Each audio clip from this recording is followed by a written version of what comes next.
देखिए, कल 8 साल पूरे हो रहे हैं माननीय मुख्यमंत्री योगी आदित्यनाथ जी के। तो 8 साल के कार्यकाल में सरकार ने क्या क्या उपलब्धि की है, उस बात को बताने के लिए जनता के बीच में सभी जिले में कार्यक्रम आयोजित है कि आज के 8 साल पहले जब पहली बार मुख्यमंत्री माननीय योगी आदित्यनाथ जी बने, 5 साल का कार्यकाल पूरा हुआ, फिर दोबारा रिपीट किए। तो जैसे कि पहला काम तो प्रदेश में पिछली सरकारों के जो दंगे होते थे उस पर विराम लगा दिया। सपा के गवर्नमेंट में, बसपा गवर्नमेंट, कांग्रेस में दंगे होते थे, कर्फ्यू लगते थे, उस पर विराम लगा दिया, पहली चीज। दूसरा, जो इन सरकारों में सपा बसपा कांग्रेस के अपराधी चुट्टा साड़ की तरह घूमते थे, उन पे विराम लगा दिया। अगर कोई अपराधी अपराध करता है तो 24 घंटे के अंदर उसकी गिरफ्तारी हो रही है। ये सबसे बड़ी चीज है। और सरकार जो पिछली सरकारों में योजनाएं बीच में ही बिचौलिए लूट लेते थे, अब सीधे खाते से खाते में जा रहा है। चाहे वो पेंशन का सवाल हो, चाहे दिव्यांग पेंशन हो, चाहे किसान पेंशन हो, चाहे वृद्धा पेंशन हो, चाहे कोई किसी तरह का पेंशन हो, सारे पैसे सीधे सरकार के खाते से लाभार्थी के खाते तक। किसान सम्मान निधि सीधे खाते से खाते, बीच में कोई वो नहीं। राशन कार्ड सीधे लाभार्थी के दस्तखत से ही राशन मिल रहा है।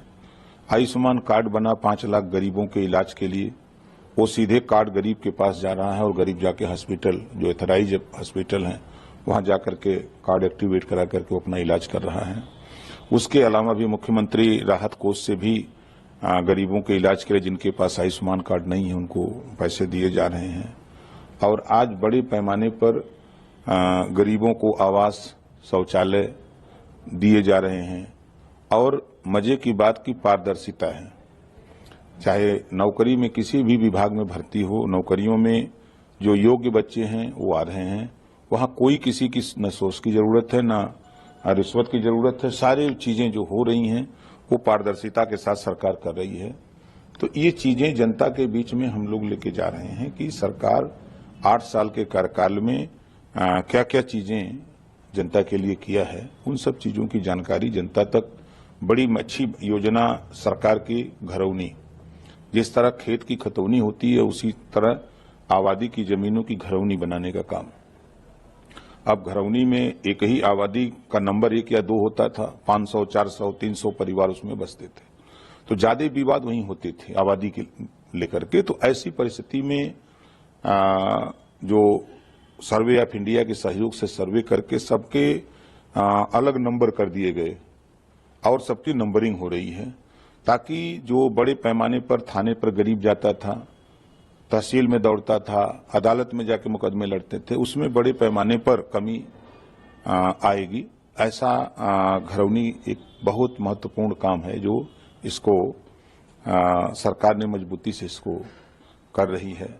तो हमेशा प्रयास है कि गरीब, कमजोर, मजलूम, उनको ज्यादा से ज्यादा सरकार की योजनाओं का लाभ मिले, वो खुशहाल रहें।